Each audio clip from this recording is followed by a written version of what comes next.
Hi friends, blood తక్కువ బోన్తో బలం లేకపోయినా ఈ చిన్న లడ్డు చేసుకుని తినండి, పక్క మీ బ్లడ్ ఇంప్రూవ్ అవుతుంది. చూడండి, నువ్వులు వేయించుకోవాలి, నువ్వులు పల్లీలు బెల్లం, నువ్వుల లడ్డు, నువ్వుల పల్లీల లడ్డు. ఓకేనా? ఇప్పుడు పల్లీలు నువ్వులు వేయించుకున్నా. ఇప్పుడు ఈ వేయించుకుని కొంచెం చల్లగైనాక ఈ మూడు కలిపేసి మిక్సీ పెట్టాలి. ఫస్ట్ నువ్వులు పల్లీలు బెల్లం కలిపేసి మిక్సీ. ఓకే,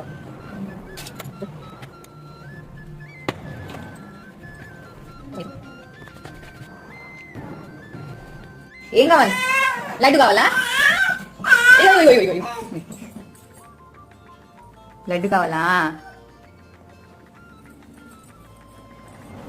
శ్రీ, బాగుందా?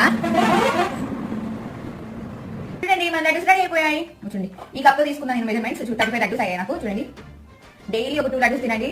చిన్నపిల్లలకి అయినా పెద్ద పిల్లలు ఎవరికైనా డైలీ 2 లడ్డూస్ తినండి. బ్లడ్ ఇంప్రూవ్ అవుతుంది. మస్తు లంచ్ నచ్చినట్టు నేను అక్కడ ట్రై చేస్తున్నా. బాగుంది, సూపర్ టేస్ట్ అయితే మీరు ట్రై చేయండి.